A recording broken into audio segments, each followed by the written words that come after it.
gracias, amigo.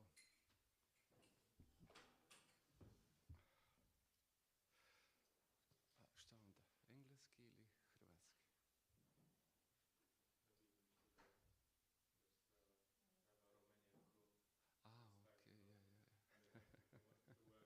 A, ok, ja. A ko tu ne razumije engleski? Je li ima neko da ne može pratiti engleski?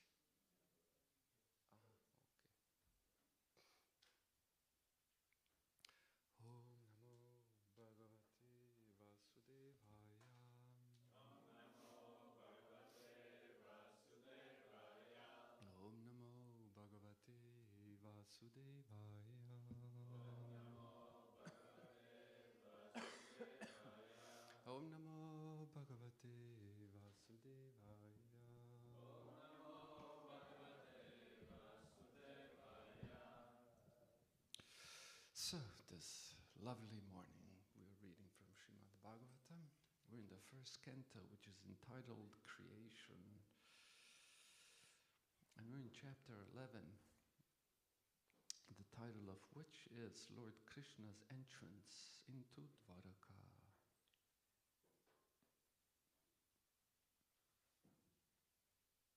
Oh, I was told verse 8. I don't know.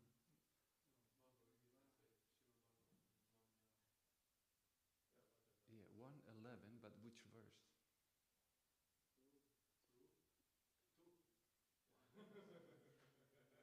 2. You can wait. No, it's fine. Verse number 2.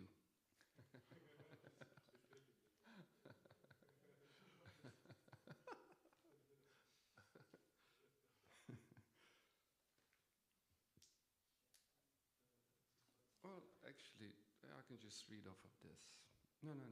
No, because it's gonna glare.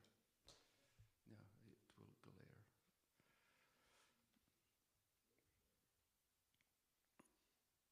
Five, three, two. Font size larger and denser.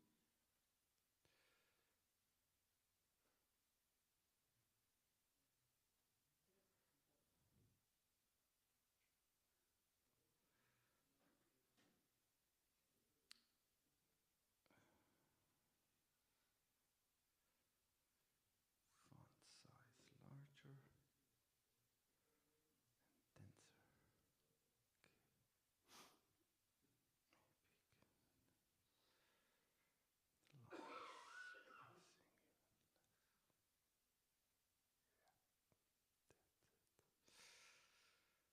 Maybe less spacing even less. Yeah, that's it. Okay,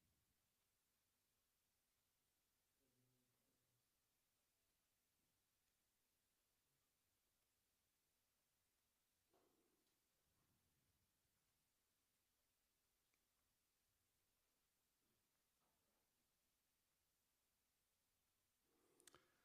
Sauchakashe Davalodaro Daro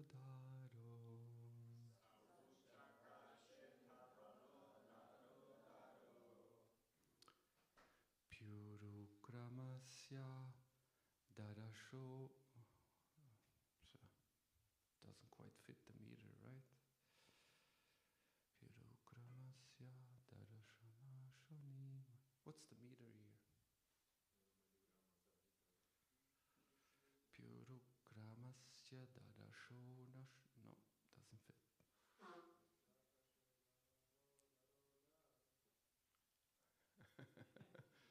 I don't know, sounds pretty bad to me.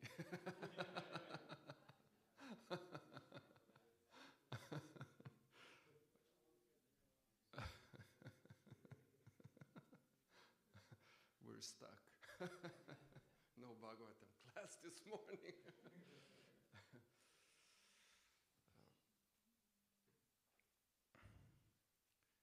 Purukramasya Darashona Shonima. I think it fits. Purukramasya Darashona Shonima. Purukramasya Darashona Shonima.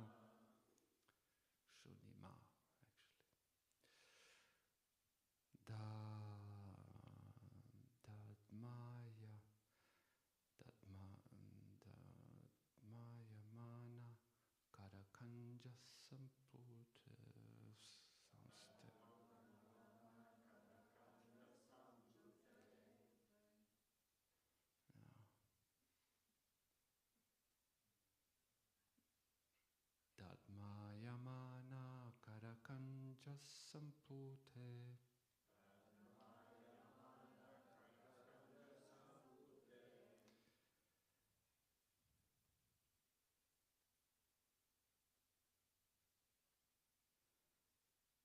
Yatabja Kande Kalahansa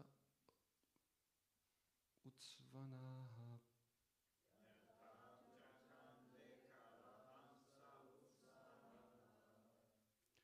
Would anyone like to chant? If not, we can skip. But if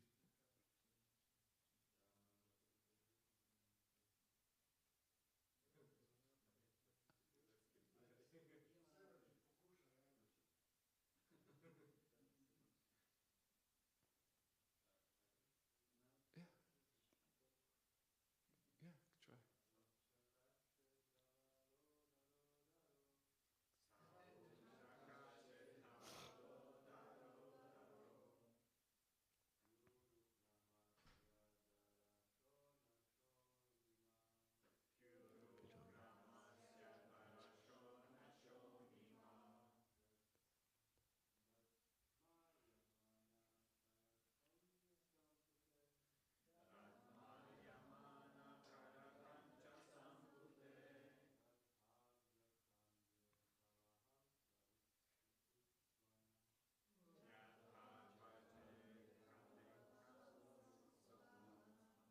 That was pretty close. Anyone else? Okay, let's read the synonyms. Saha,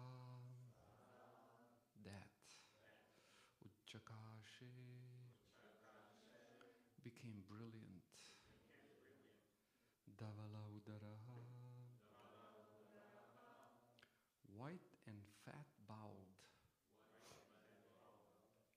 Dada, conch shell. Api, although it is so. Urukramasya, of the great adventure.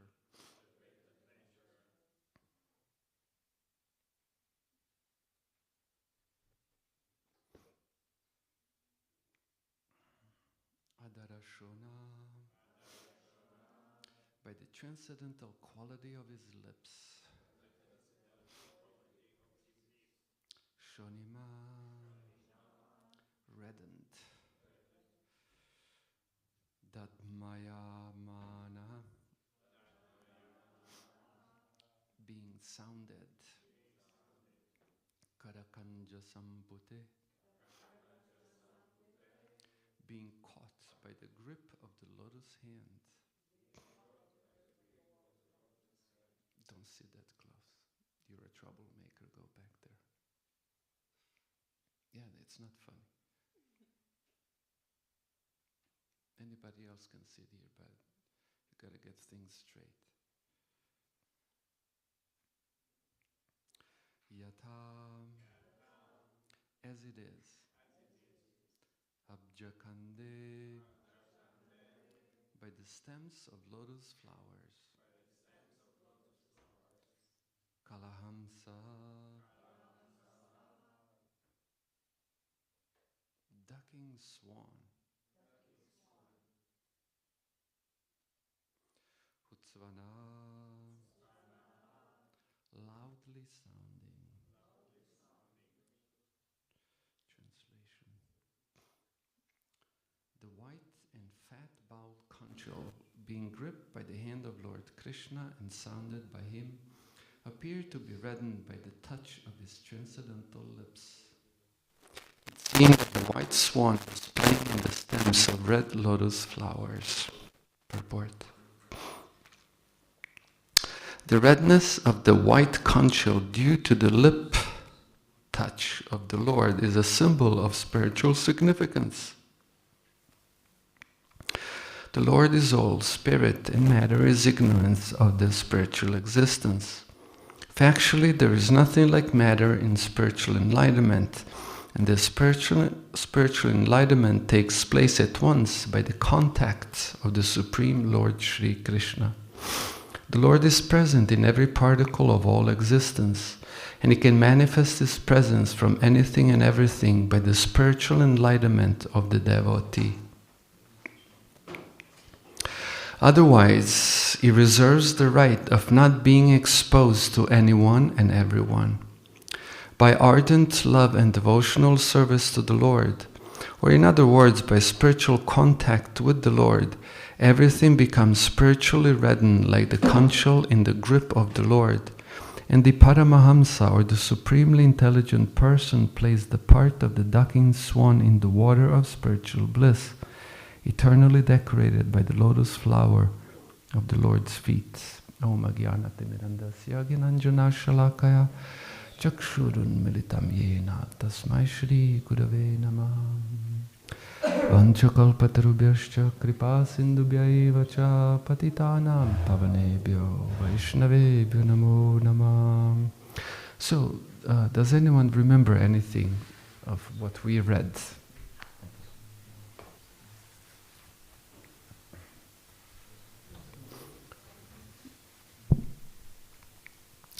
Does anyone remember the verse? What did the verse say? Blowing of the conch shell. So who's blowing the conch shell? Krishna, okay. That's cheating. Are you closing? Okay, good. Krishna's blowing the conch shell. Why is Krishna blowing the conch shell? Because he's returning to Dwaraka. Where was Krishna all this time?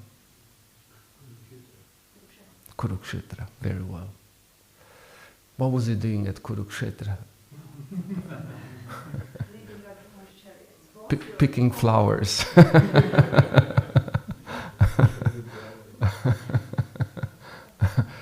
Driving a chariot, yeah, very well.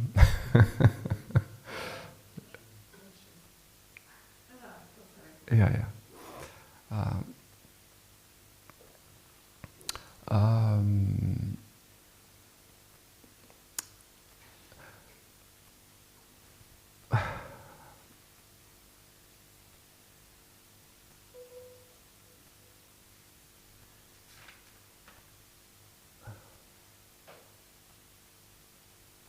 Okay. I don't want to go into the next verse. So, what did you say? Why did Krishna blow the conch shell?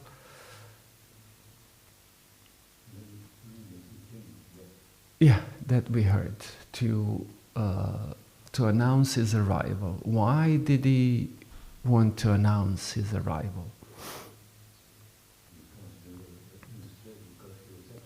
Yeah, because citizens of Dwaraka were a little bit in distress, I say little, they were in distress because of his long absence. And it's interesting, so Krishna didn't just barge into the city, but rather stopped outside of the city to blow the conch shell to announce his arrival. And so in a sense, we could say that what we're hearing here is, from looking at the history of religion, we could say that this is pinnacle of religion, what's going on here. Not a common thing. In the verses that follow this, we will see more of this. This is going to be pointed out, that this is not an ordinary event, it's actually quite extraordinary. And of all of the religious concepts throughout history, this is rather a very rare one. Like, for example, typically during my meals, when I take prasadam, I listen to some lectures and things like that, and sometimes even history and all kinds of things. So this morning I was hearing about Dead Sea Scrolls. Do you know the Dead Sea Scrolls? Yeah, you know. Anyone else? Anyhow, it's a relatively recent discovery. There used to be a Jewish tribe who felt that nothing new, but who felt that the mainstream Jewish religion went off the rail, and therefore they will live the way real Jews should live. And so they lived in a community. They were very strict, and they wrote all kinds of things. Mostly these Dead Scrolls, from what I have had a chance to hear, are just copies of the Bible, the Old Testament, the Jewish Bible. And also, some are documents of their religious concepts, religious practices, community standards. So I was laughing really hard, and you heard only part of it. But they had a standard if someone fell asleep during a lecture.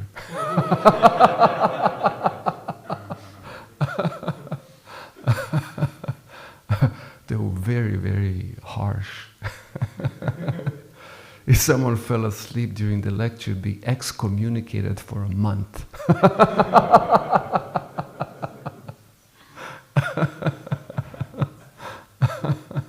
Be thrown out of the community into the desert for a month.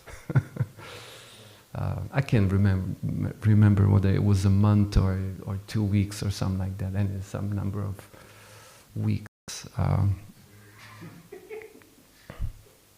And then, upon the completion of that, the person had to do some severe penance, like that. And I guess you wouldn't fall asleep twice. But the religious concepts never approached this kind of intimacy that we are hearing about here.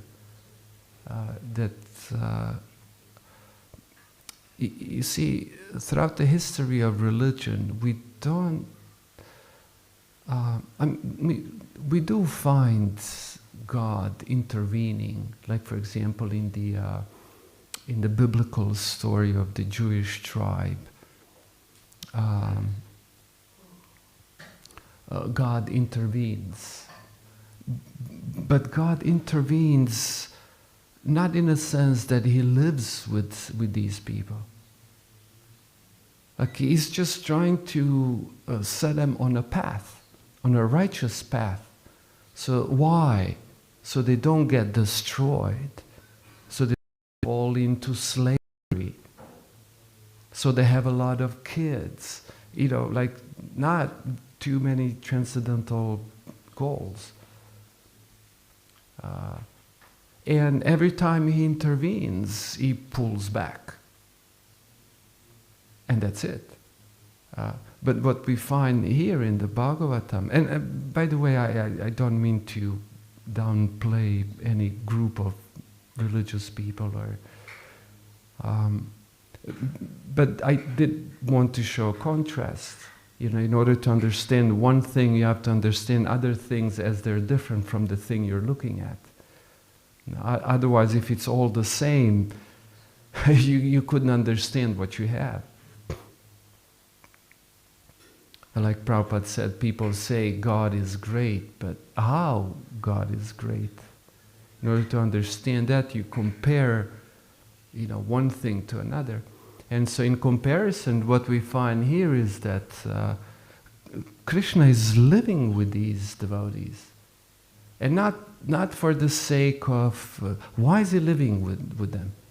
Why is Krishna living with them?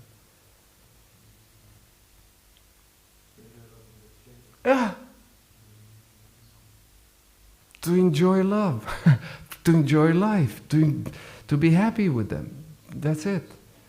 Like there's no end to it. There's no,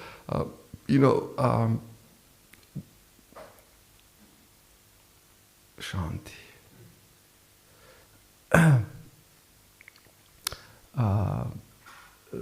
The relationship, the love in Krishna consciousness, we would say the rasa, is not a means to something, to the life out of slavery or, to independence, to having camels and whatnot, you know. But the love is the goal, and there's an interesting statement by Aristotle, and I think he wrote that in Nicomachean Ethics, but I can't remember precisely right now. It's been a while since I even thought about it. But he wrote that happiness is the end, and everything else is the means. The only reason why people want anything is because they think that that is the means to the one end, the happiness.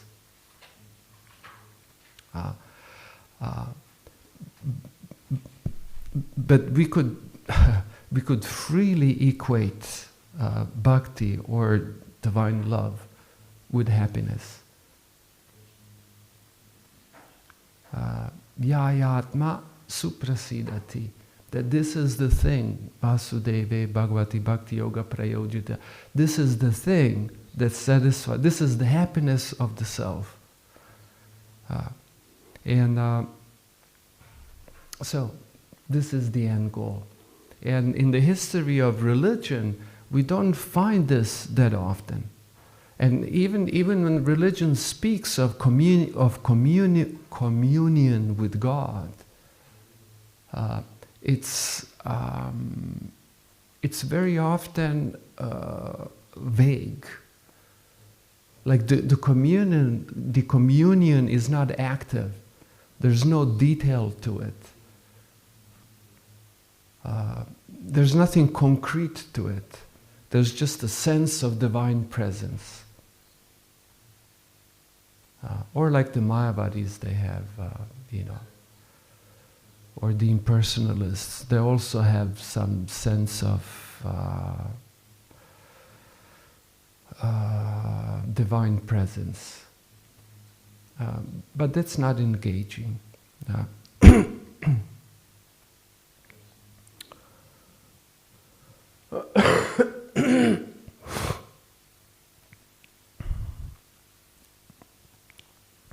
There's a verse that's quoted in Sri Chaitanya Charitamrita. You might have heard it.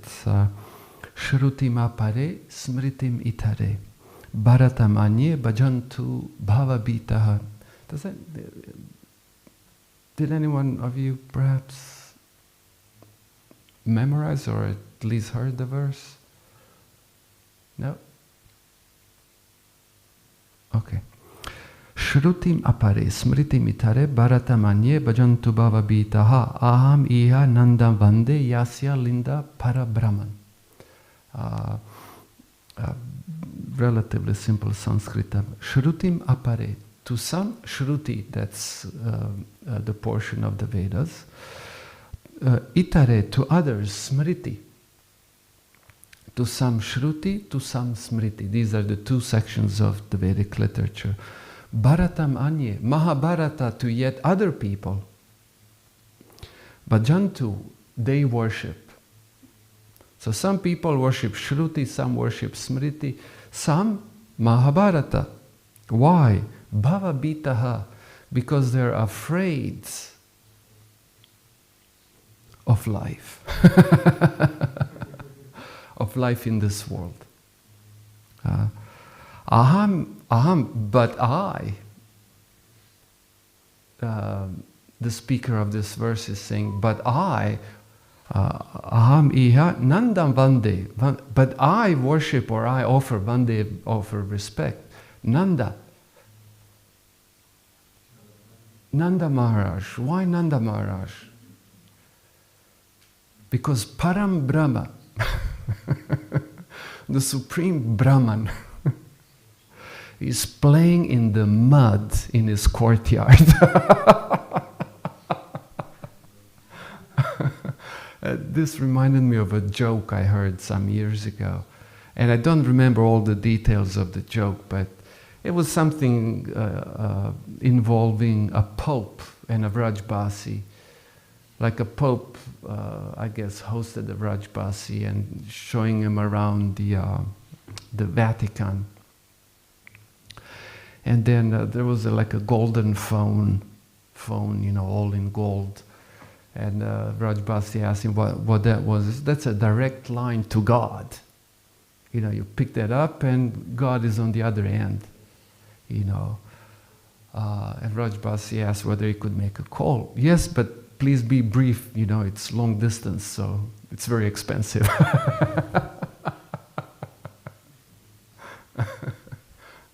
And so Vrajbasi makes a call and asks God about this, that, the other thing. What's the weather like? And when they reversed the roles, when Pope was in Vraja, Vrajbasi also had a phone, and Pope also wanted to make a call, and Vrajbasi told him, you don't need to hurry. You can talk as long as you want. That's a local call. It's like right there.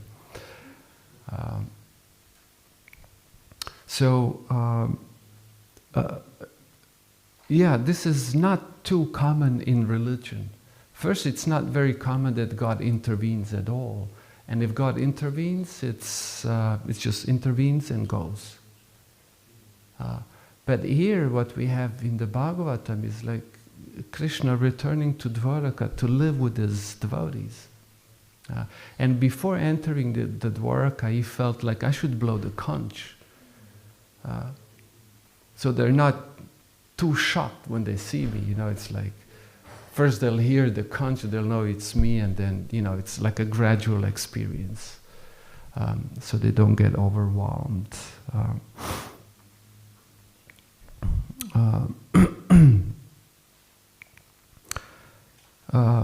In the Bhagavad Gita, we have a very interesting discussion between Krishna and Arjuna, where very interesting literature, Bhagavad Gita, where Arjuna is asking Krishna about spiritual perfection. And Krishna tells him that even those who aksharam, anirdesham, what it means, akshara and anirdesha. These are sort of negative terms that indicate nothingness. Not exactly nothingness, but impersonal aspect of God. And Krishna says that those who aspire for this aspire for a very elevated thing, and upon achieving it, they experience transcendence. But then he says in the following verse, this is right in the beginning, first few verses of the 12th chapter of the Bhagavad Gita. But then Krishna says, but this path is painful. Literally says is painful. And why is it painful? Give him a nudge. You get excommunicated.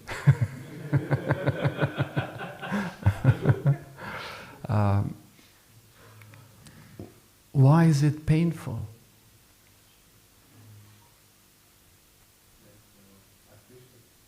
It's artificial, okay. In some ways it's artificial, yeah. Excuse me? We need to change. Okay, yeah, that's also true. But very specifically there, Krishna, in this section, sorry, I thought you'd be familiar with it, but the reason why Krishna is saying this is that he's introducing bhakti.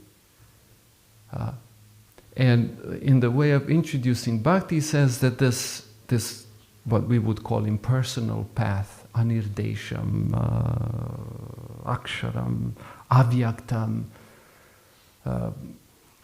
these impersonal goals, including their paths, are painful.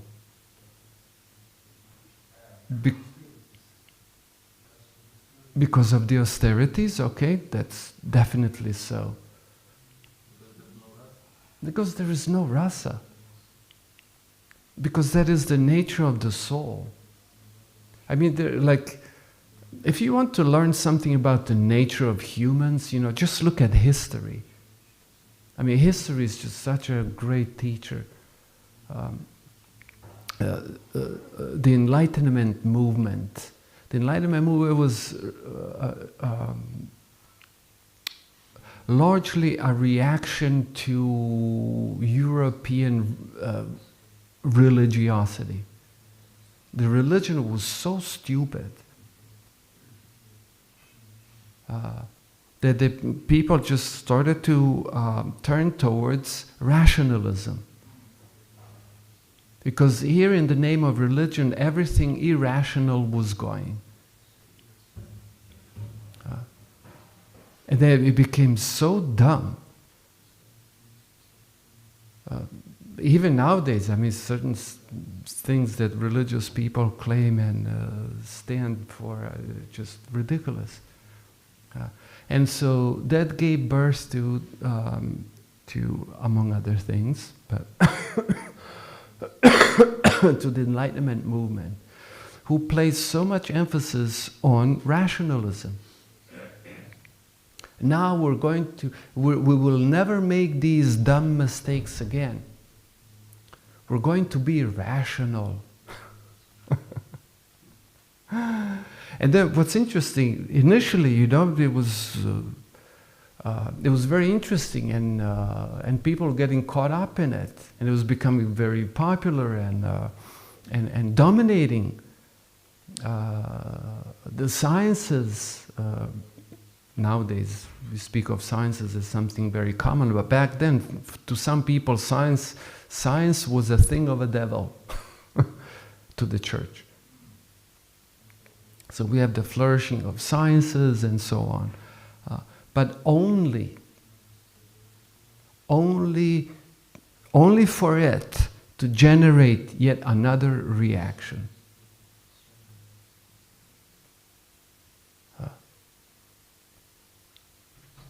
And what was the other? What was the reaction? Does anyone know? Perhaps.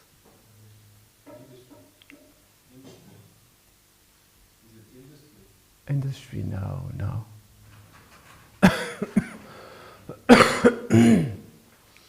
Shri Panchatattva ki jai. The reaction was known as Romanticism. And I hope you can see the difference. See, and what's interesting was, so here you have religion, that's meant to be about love and God and transcendence, and becomes so dogmatic, so anti-rational, that then the pendulum swings to another extreme and goes only science, only rational. But I don't know if you ever tried to be completely and only rational. I mean, you'll end up not being able to conclude or know anything. If you don't believe me, try. Try to believe only things you can absolutely prove rationally. You will not be able to conclude anything. As a matter of fact, to some people, when they get involved with this question, they go crazy. That literally destroys their lives. And so then there was a reaction, historic reaction. Romanticism, again, feeling, seeing the beauty in irrational. And why is this so? Because of the nature of the soul.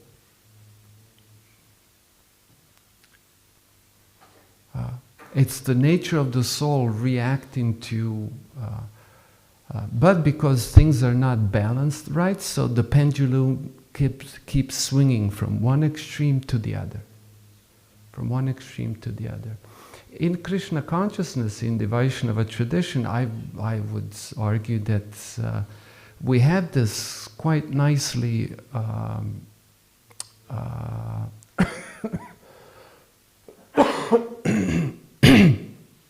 quite nicely balanced. There's the rational element, and then there's the irrational element. There's the science, and then there is the feeling. And what's interesting, if you look at the nature of a human, like we're predominantly emotional beings. At the end of the day, we will do ultimately what feels right. Like it's very difficult for someone to do something which seems to be right but doesn't feel right. Because, and in Krishna consciousness we would say that is so because of the nature of the soul. And so what we find here, we could say in these pages of Srimad Bhagavatam right here, is the pinnacle of religion. And now if we were to jump into Sri Chaitanya Charitamrita, you know, the discussion between Ramananda Roy and Sri Chaitanya Mahaprabhu, then we will find that this pinnacle of religion goes further. It goes all the way to the Ujjvala Rasa, which is the most intimate relationship a soul can have with God. And that's a conjugal attraction to God.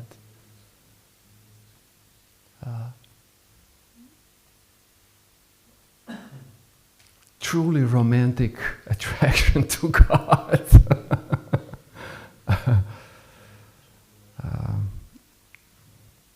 And all of that is packed in the Hare Krišna mantra.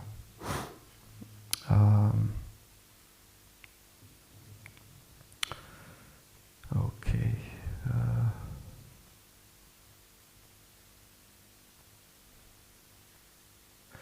And what's interesting in the Srimad, and I'll end here with this, what's interesting in the Srimad Bhagavatam, we also find counter examples of people who were very, very, very close to God, but very, very, very far from God. Like right there with Krishna. I totally missed the point. I don't know if you can think of any examples. Duryodhana. Shishupal, yeah. Kamsa also. Like these people were right there. Or in the Bhagavatam, we have a really far out story. I mean, I gave 100 lectures on that story. Keep spinning in my head. That's the story of the Shyamantaka jewel. Like Krishna is right there with these devotees. And they are devotees. They're not Duryodhana or Shishupal or, you know, or who's that guy who glued a couple of extra hands on his back?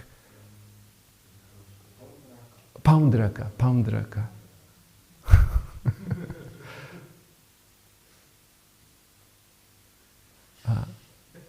But still in the midst of it, you know, they went on to steal a jewel and even commit murder. Very, very interesting story.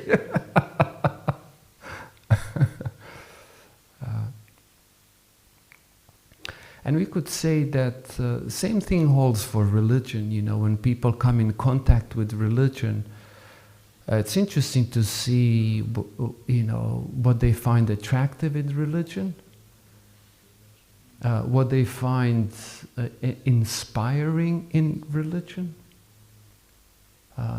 what fuels their engines. And it varies a lot.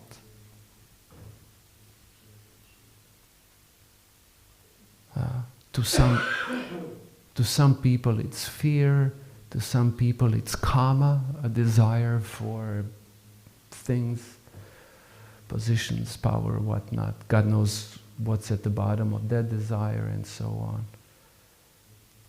on.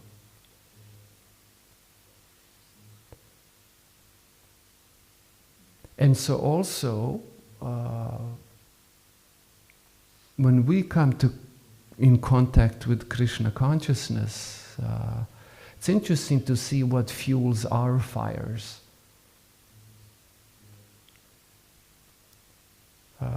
First, when I came in contact with devotees, I was sort of a nihilist. Nihilist in the sense that I just wanted to destroy everything, just like go above everything in some kind of a, I don't know what. I just wanted to go above everything.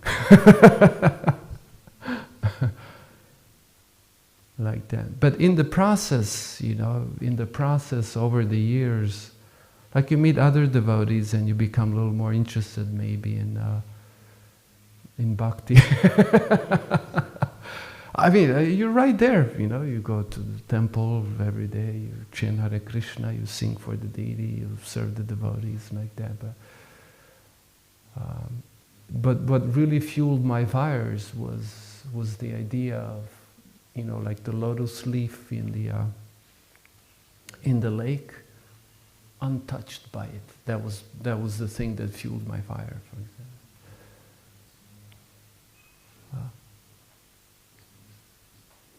And so, to become a devotee, we would say that is the end road, the end of the roads of conscious development. It's the pinnacle of the conscious journey, the journey of development of consciousness.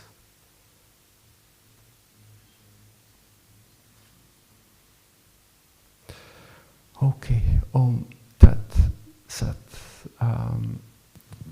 Are there any questions or comments, perhaps?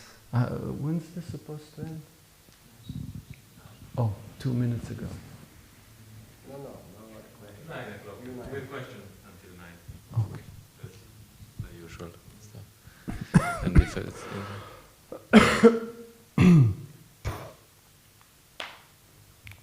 Yes. Just because you mentioned this rational stuff, and there's people like sometimes we go to the universities, mathematics and physics, and they are supposed to be the rational guys. So how would you preach to them? Oh, they're not rational. No. Like all of these people, huge scientists. I don't know. He goes back to his house, and there's his wife, and he's like a little chicken. My dear wife.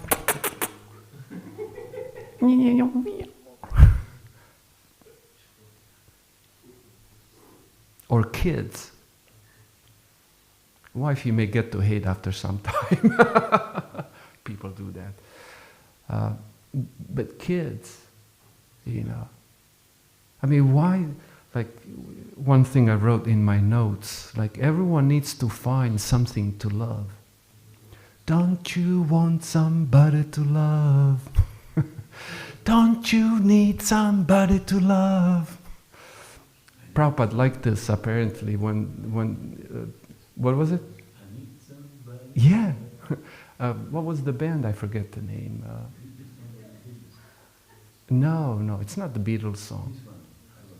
Oh, okay. No, this is, I don't remember. Creedence Clearwater or something like that. You're a musician, you don't remember. Yeah. Yeah, it's like a heavy guitar,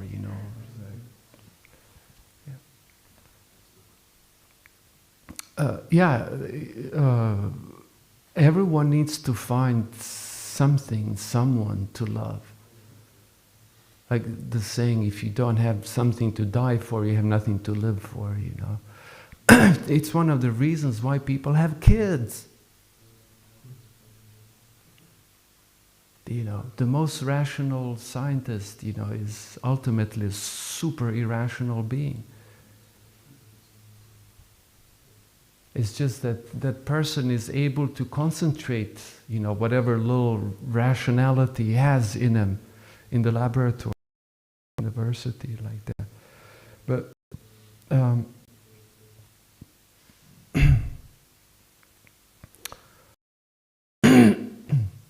I mean, sounds like a horrible argument, but even if religion, even if Krishna consciousness is all just a made-up story, it's a really good story.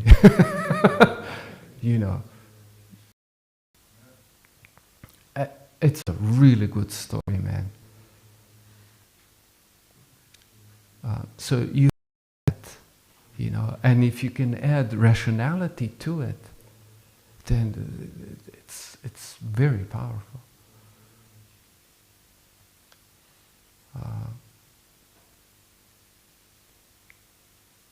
Like if you ask these super rational atheists, for example, what's the purpose of life? There is no purpose of life, they'll say. That means it's all just random happening, bouncing around, and governed by some impersonal forces and so on. So what do you live for? For my kids. Do you know how stupid of a statement that is? You live for your kids. And what are they living for? For their kids? Like you see, like the meaning, the value is just like being postponed all the time. And you never get to it. In other words, it doesn't exist. It's a very stupid statement. Super irrational. But all these people, they live like that. Like, he passed away many years ago, and his brother was, very close to me, and two of them, the two brothers, they were very, very intimate, so there was a very hard blow on him, when my father passed away. And just recently his son was getting married, and so I attended the wedding and all of that. And then he told to a friend of mine, he didn't say to me, he said, all that Hare Krishna stuff, that's all good. But one thing I can't, I have a hard time swallowing. Or accepting, or I don't know how to translate that, but that he did not have kids. Like, why? Like, what the hell do you get out of it? Or what does anyone get out of it? Don't you need somebody to love?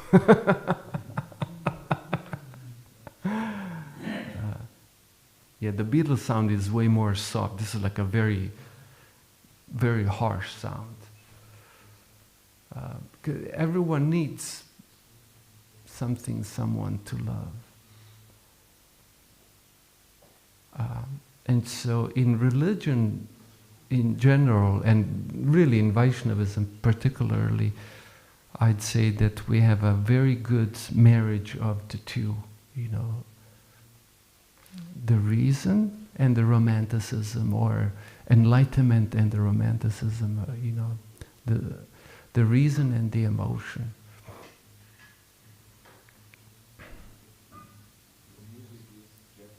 Oh, Jefferson Airplane, yeah.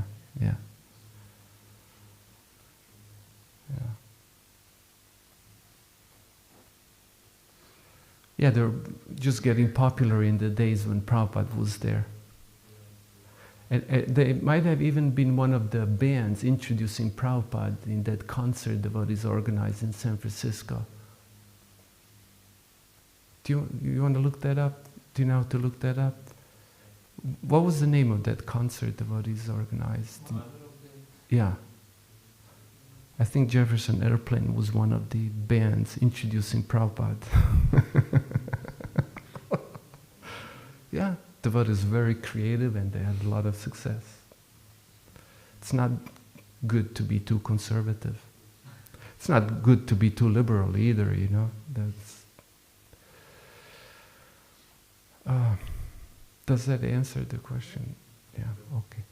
Okay, anything else perhaps? Yes. I will have a question, but it's a little bit long, the context for it. So you mentioned the Illuminate movement, which also... I mentioned what?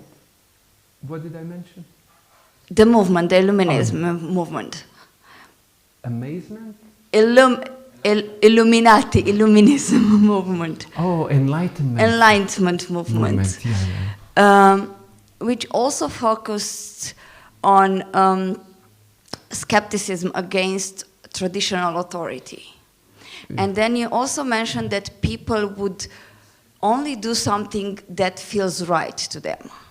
Yeah. So my experience over time is that people also do something that doesn't feel right to them because they have been, raised from a certain age, from a certain point of their minds, not to question the authority. So even if it doesn't seem right to them, they would do it. So I would want to ask, how is this in Krishna consciousness about considering the authority to be unquestionable or to have some skepticism towards authority? Or Are you trying to get me fired? Absolutely not.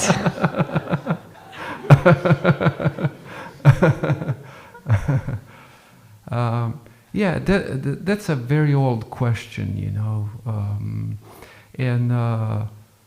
There is, you know, I was listening, one interesting fellow, I can't remember his name unfortunately, but he spoke of a bouncer. You know what a bouncer is? When you go to a nightclub, and you probably don't go to nightclubs, but they have a bouncers, you know. The ones that kick you out. Yeah. That's a bouncer, yeah. Bounce, you know, like push you off. And he spoke of a bouncer in our head.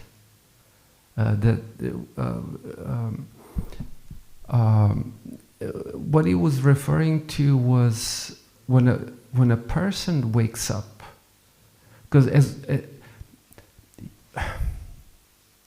as long as the person does not wake up, the person is not accepting things, but rather is just superficially adopting things. Like there's a saying that a man convinced against his will is of his opinion still, for example. And so it's not a perfect quote for this, but there's some relevance. And so what tends to happen is that, you know, when we enter a group of people, then we just want to fit in. And then we go with the flow and we accept figures of authority. And every group has this tendency to elevate their authority so high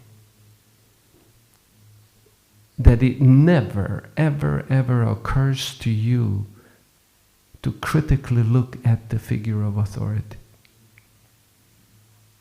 Whatever that may be, you know, guru, acharya, Prabhupada, the book, altar, and so on. And very often it is exactly there where the ignorance hides. And in a sense, in order to accept something, it has to make sense to you. I don't know about you, but I cannot accept something because it makes sense to him. It has to make sense to me. And when that happened, then I have really adopted it. And so when someone starts to wake up like that in life, and this may happen many times in life, or multiple times, or for some people never, then you discover you have a bouncer. And that's a person that kicks out dumb stuff. things that, they come to the door of your consciousness and they want to come in, but the bouncer says, no, you look stupid. Bounce. Like that. And this is the point at which you may even critically look at, like if you're in Krishna consciousness, you may critically look at, your own guru. You may critically look at the Bhagavad Gita. And the society has a tendency to demonize this. I personally don't think that's a healthy thing to do. Which one? To demonize or to demonize? look? To demonize. I think rather the healthy thing is to recognize that finally we have a person that's waking up, that's not a stupid follower. And then if you can feed that person quality experiences, quality information that will pass the bouncer, you have a member forever. And those are the missionaries. Those are the people who are alive. Those are the people that make differences. Because they live it.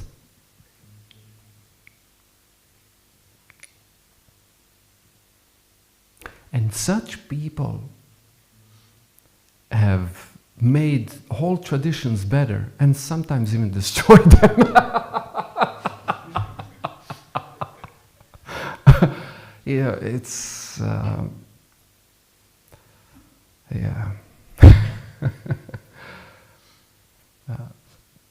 personally, when I see that, I feel very happy.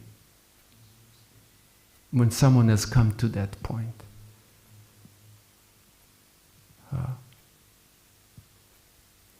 Because if you do give them a good quality experience and good quality information that will bypass the bouncer, you have the best possible member.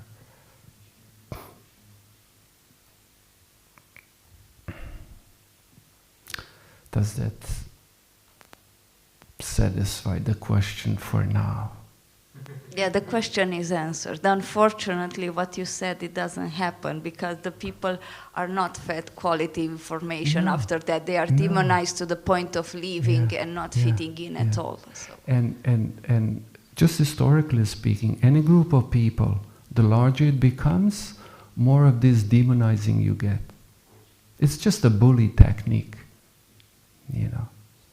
because you have to maintain a colossal structure. And then, what happens is that, some people rebel and then they start a new thing. And it seems to be, very enthusiastic and healthy and powerful. Then it starts to grow and becomes like the thing they rebelled against. That's just history, But nevertheless, our business is always the same. We primarily have responsibility towards our very selves to be as honest as possible. Thank you so much. Yes. Okay, shall we stop here? It's past 9 o'clock.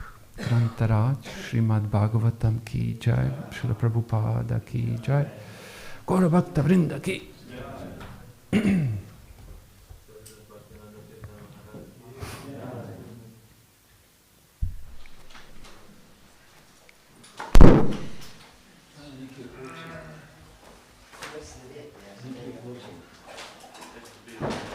Yeah, there are examples of people being very obedient to the Guru, but then there are examples of people using their own brain and then rebelling against the Guru.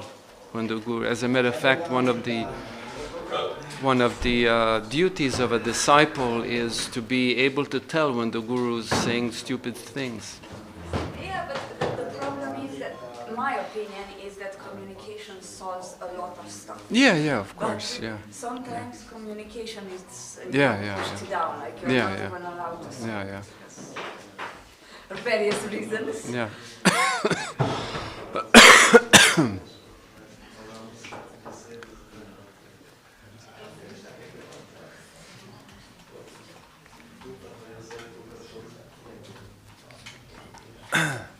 Hej, Hare Bolo. Ste se priselili vam, Aktivno slušamo. Ja sad smo tu u Ljubljani, smo navadoma Praboja. I sad smo osnovali nanočari Jaša, pa evo pokušamo restartati cijelu situaciju i priči. Ti ko? I'm his authority, so he doesn't have to question anything I say. I don't question. He's so nice that I just like him. He's so nice to me. But is it Maharaj? Hare Bolo. Pretty good. Yourself? Yeah.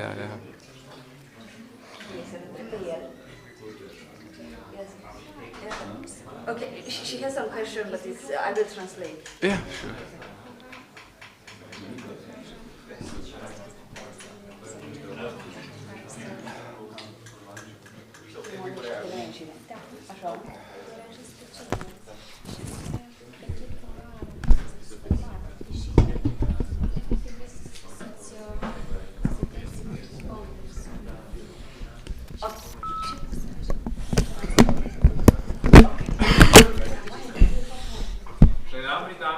Okay, so I have a question. So the idea is that when you want to get to the point where you're honest with yourself, and this bothers the other person, it disturbs them. Sometimes disturbs, and because they might consider you arrogant, like you have you're looking down on them or something. And she wants to know, how can you set boundaries? Boundaries, but to be humble, say but not accept everything what they say, and to not accept the bullying, basically. You don't accept to be bullied. But There's an interesting technique pushing. You apply pressure on something, and it's just the right amount of pressure, and you never let go. And little by little, the pulse keeps moving. okay. Yeah. And I have a horrible example for this. This is how Nazis, this is what Nazis did with their own soldiers. Like they would have their soldiers kill civilians, by dozens of thousands, I mean, you can't do that. You go crazy by doing that, And they wouldn't do it, But little by little, they're putting, and then, after a few years, they do it. Like that. That's a horrible example. But the same thing, the same principle works in a positive sense. Like if you want to exact a positive change, like you don't want to break, relationship, I mean, depends the situation that you're in, I don't know, like if it's an extreme situation that person may just want to leave, then, situation.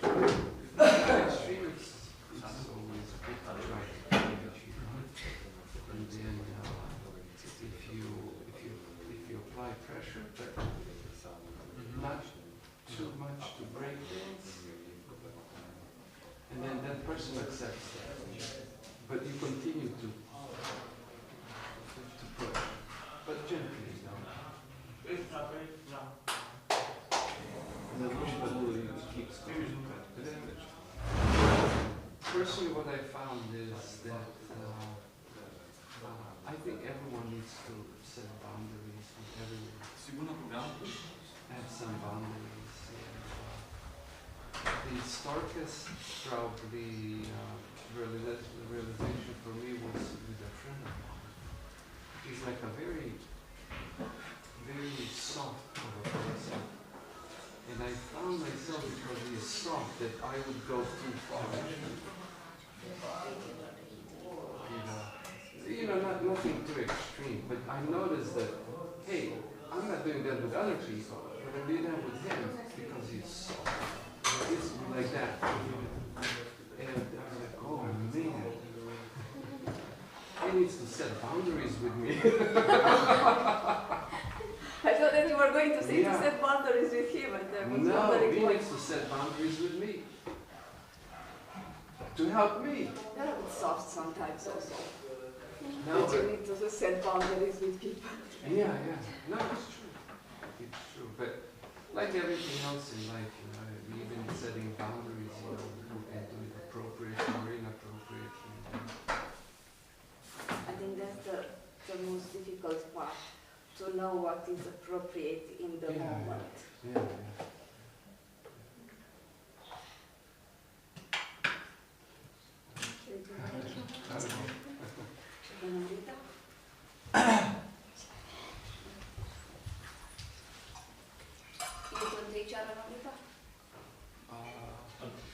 I typically do.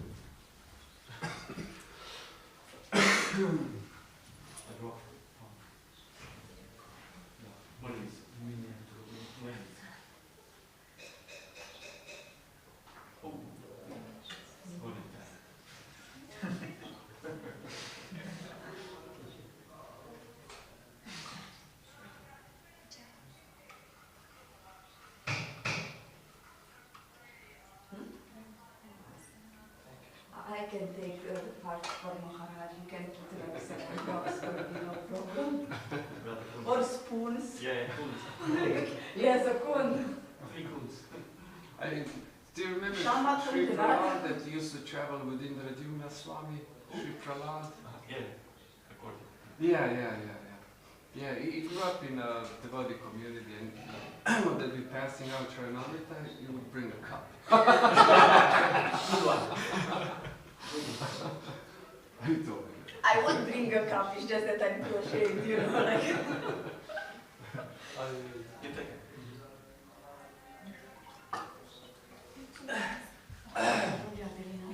Sadhu. Come on. Kids. If you consciousness, kids teaches you sacrifice, humility. You think, well, in what context you think? Yeah, You know. That's okay. But in the context of You should pure not- reason, Yeah. there's like in the In context also of give you this emotion, you will go right, it's not? Because you will but take a rational guy, a mathematician Okay. Or physics. or physician. There's no goal to life. Why do you have kids? Like, what's the reason? There's no reason. The whole life is But pointless. they make you softer and they make it some question. It depends. And then for what? So you don't suffer before you die? And then you die and you're no more. Where's the reason? Where's the logic? It's all pointless. It's all going into the ditch. Like, there's no reason. It's just the feeling again. Makes me feel good. If it stays just the feeling, then it's But if it's upgrade somehow because maybe it is very. No. Yeah. That's, in the context of the lecture, Yeah. but in the context of Krishna consciousness, everything Yeah. has its place. You stay, how long you going? Tomorrow So morning. you go in morning. Tomorrow morning. And then where? Where's the To Pula.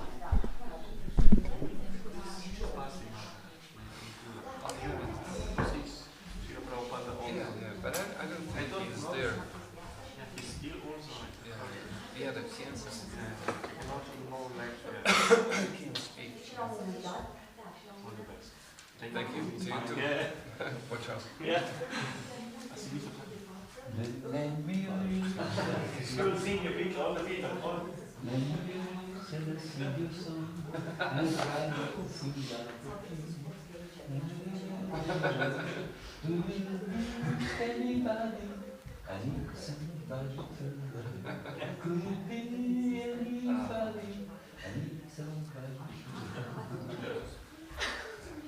Yeah, Lisa, but Stelling Peters. Ja, ja. A volano te sono mai scritti qua. Ma faccio un Sutra ide. Sutra ide. Večeras. Pitali su da bi ako možemo napraviti večeras. 6:28. Ko je neko? Dvoje programa napisano. najveći možda reći da sad imamo novi objekt Peters. A je? Ja. Sad će biti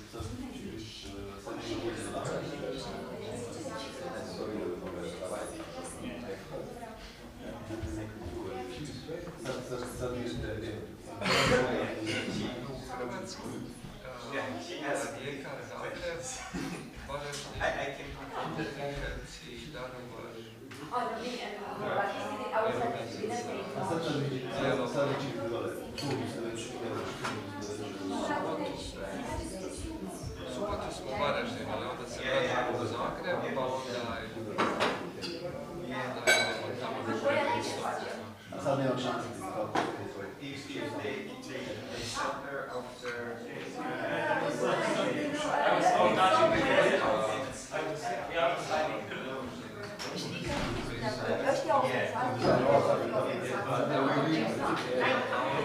Se da to zabilježi neki, kad se neki član zaradi.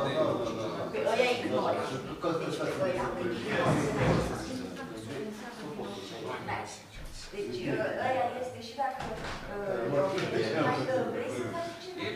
rečeš u rukljani, znaš, ja obično u rukljani. Recimo kad zna da ću doći u Sloveniju, onda njemu kaže, evo, ti sad isplaniraj. Pa da, sad sam bio u Mariboru, lepo onda pouzela, sad nekoliko dana, evo, po sljedeći put možda evo, bilo bi vam drago, evo, smalo sam sljedeći. Hvala. Hajde, se dobro.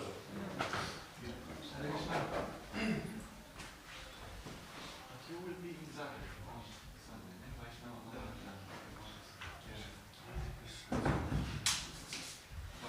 Su dobre, evo. Su dobre, ne?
Saloma, 26 stopinj.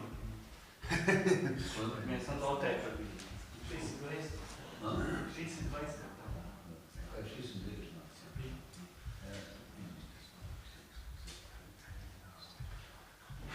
Imamo sva reći od 15 do 19.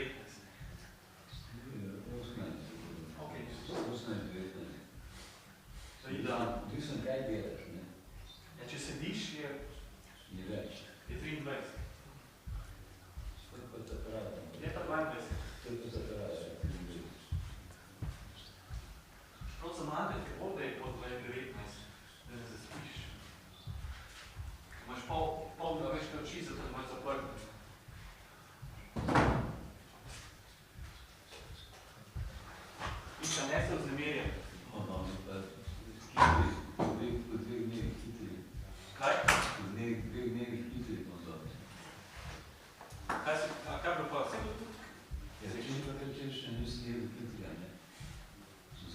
Gremo pogledat, kaj je za tebe.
Hare Krišna.